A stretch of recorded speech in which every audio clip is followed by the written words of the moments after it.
2024 நாடாளுமன்ற மக்களவை தேர்தல் எப்போன்னா தமிழ்நாட்டுக்கு வர ஏப்ரல் 19ஆம் தேதி. இது வந்து தேர்தல் பிரச்சாரம் வந்து ரொம்ப மும்முரமாக நடந்துகிட்ருக்கு தமிழ்நாட்டில். அனைத்து கட்சிகளும் வந்து வாக்கு சேகரிக்கிறதுல வந்து ஒரு தீவிர முயற்சி எடுத்து வந்துட்டுருக்காங்க.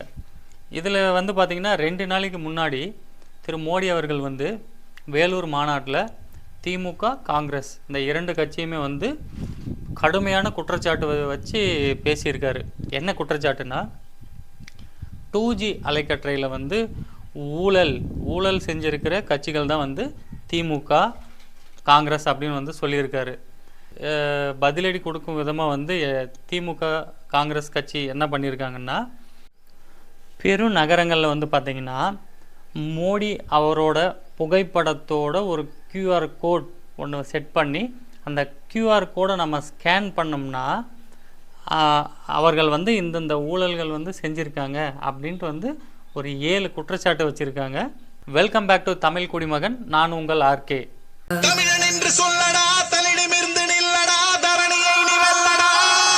இப்போது 2024 நாடாளுமன்ற மக்களவை தேர்தல் வந்து ரொம்ப மும்முரமாக போயிட்டுருக்கு. இப்போ வந்து நிறைய பேசப்பட்டிருக்கிறது வந்து என்னென்னா,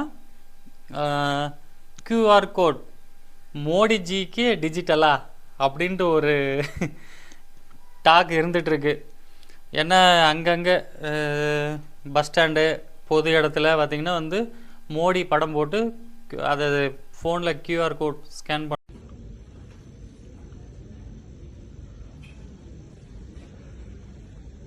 பண்ணோம்னா அவர்கள் வந்து இந்தந்த ஊழல் செஞ்சுருக்காங்க அப்படின்ட்டு வந்து வீடியோ வருது. அது இப்போ என்னன்னு பார்க்கலாம். ஃபஸ்ட்டு அவங்க என்ன கேட்குறாங்க, முதல்ல நாங்கள் கேட்குறது என்னென்னா, கருப்பு பணம் ஒழிச்சு 15 லட்சம் ஒவ்வொரு அக்கௌண்ட்டுக்கும் வரும் அப்படின்னு சொன்னீங்களே, அது நிறைவேற்றினீங்களா? ஊழல் நிறைந்த இந்த மோடி அரசு இனியும் நம்மை ஆண்டால் நம் மானத்தையும் கோமணத்தையும் இழக்க நேரிடும். கருப்பு பணம் மீட்கப்பட்டு மக்களோட வங்கி கணக்குல 15 லட்சம் வரவு வைக்கப்படும்னு சொன்னாங்க. ஆனா அவங்களோட முதல் குற்றச்சாட்டு வந்து அதுதான், கருப்பு பணம். ஏன் வந்து நீங்கள் கடந்த 10 ஆண்டு காலமாக வந்து நீங்கள் நாட்டை ஆழ்ந்துட்டு இருக்கீங்களே, 10 ஆண்டுக்கு முன்னாடி நீங்கள் தேர்தல் வாக்குறுதி என்ன சொல்லியிருந்தீங்க? ஊழல் பணத்தை ஒழித்து ஒவ்வொரு குடும்பத்திற்கும் தலா 15 லட்சம் வங்கி கணக்கில் செலுத்தப்படும் அப்படின்னு வந்து நீங்கள் வாக்குறுதி கொடுத்துருந்தீங்க.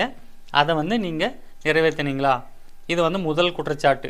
2வது குற்றச்சாட்டு வந்து பார்த்திங்கன்னா, கடந்த 2019 தேர்தல் பத்திரம் மூலயமா வந்து பார்த்திங்கன்னா கிட்டத்தட்ட ஒரு 1300 கார்ப்பரேட் கம்பெனி 2019 முதல் தேர்தல் பத்திரங்கள் மூலமா 1300 நிறுவனங்கள் மற்றும் தனிநபர்களிடமிருந்து 6000 கோடி தனிநபர் அவங்க கிட்டேருந்து பணம் வசூல் பண்ணியிருக்காங்க. இந்த வசூல் பண்ண பணம் வந்து பார்த்திங்கன்னா 6000 கோடி. இந்த 6000 கோடி வந்து நீங்கள் ஏன் கணக்கு காட்டல? கிட்டத்தட்ட 1300 கார்ப்பரேட் கம்பெனிக்கிட்டேயும் தனி நபர்கிட்டையும் கடன் பத்திரம் மூலயமா, அதுக்கு முன்னாடி வந்து பார்த்திங்கன்னா நம்ம வந்து டொனேஷனாகவே கொடுக்கலாம். இப்போ 2019 அப்புறம் வந்து பார்த்திங்கன்னா கடன் பத்திரம் மூலயமா தான் வந்து வங்கியில் கடன் பத்திரம் மூலயமா தான் நம்ம வந்து ஒரு கட்சிக்கு வந்து நம்ம நிதி கொடுக்கணும். இந்த 2வது குற்றச்சாட்டு இது வச்சுருக்காங்க. 3வது குற்றச்சாட்டு என்ன பண்ணியிருக்காங்கன்னா, CAG அறிக்கை வந்து விட்டுருக்குங்க. CAG அறிக்கை 3வது CAG அறிக்கை மூலம் பாஜகவின் 7.5 லட்சம் கோடி ஊழல் வெளிச்சத்துக்கு வந்துச்சு. குற்றச்சாட்டு இது.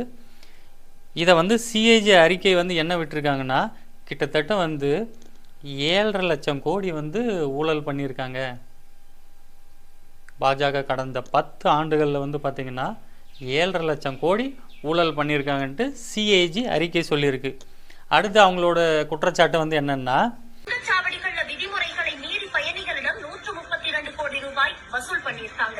பாரத் மாலா சுங்கச்சாவடி விதிமுறையை மீறி வந்து பார்த்திங்கன்னா நம்ம போகிறோம் பார்த்திங்களா, பயனாளிகளிடம் காரில் போகிறவங்களுக்கு லாரியில் போகிற அவங்கக்கிட்டலாம் பார்த்திங்கன்னா விதிமுறையை மீறி கிட்டத்தட்ட ஒரு 132 கோடி வந்து ஊழல் பண்ணியிருக்காங்க அப்படின்ட்டு குற்றச்சாட்டு ஒன்று வச்சுருக்காங்க.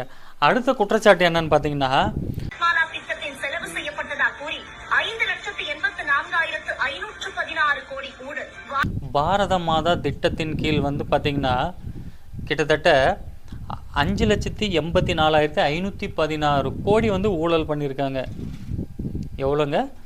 5,84,516 கோடி பாரத மாதா திட்டத்தின் கீழ் வந்து அவங்க ஊழல் பண்ணியிருக்காங்க அப்படின்ட்டு ஒரு குற்றச்சாட்டு வச்சுருக்காங்க.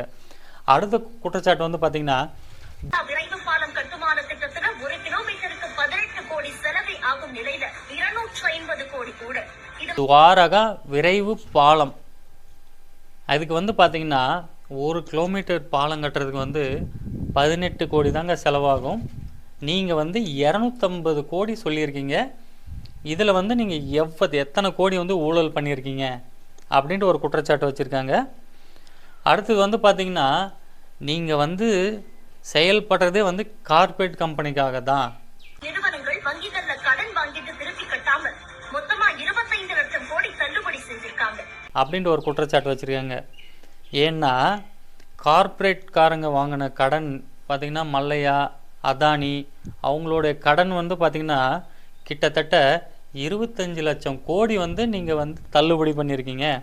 ஒரு சாமானிய மக்கள் வந்து கடன் வாங்கினா நீங்கள் வந்து அதை தள்ளுபடி பண்ண மாட்டேன்றீங்க. இந்த கார்ப்பரேட் முதலாளிகள் 1000 கோடி 2000 கோடி லட்சம் கோடி வந்து கடன் வாங்கிட்டு வெளிநாட்டுக்கு தப்பிச்சு போயிடுறாங்க. நீங்கள் வந்து அந்த கடனை வந்து நீங்கள் தள்ளுபடி பண்ணிடுறீங்க. அந்த தள்ளுபடி பண்ண கடன் வந்து யார் மேலே வந்து விழுதுன்னா பொதுமக்கள் மேலே தான் வந்து விழுது. அதனால் வந்து இந்த ஒரு குற்றச்சாட்டு வச்சுருக்காங்க. ஓகே கைஸ், இந்த மாதிரி பயனுள்ள தகவல் தெரிஞ்சுக்கணுன்னா மறக்காமல் நம்ம சேனலை சப்ஸ்கிரைப் பண்ணிக்கோங்க. கூடவே அந்த பெல் பட்டனை கிளிக் பண்ணிக்கோங்க. அப்போ தான் நம்ம போடுற ஒவ்வொரு புதிய விஷயங்களும் வந்து உங்களுக்கு நோட்டிஃபிகேஷனாக வந்து சேரும். தேங்க்யூ.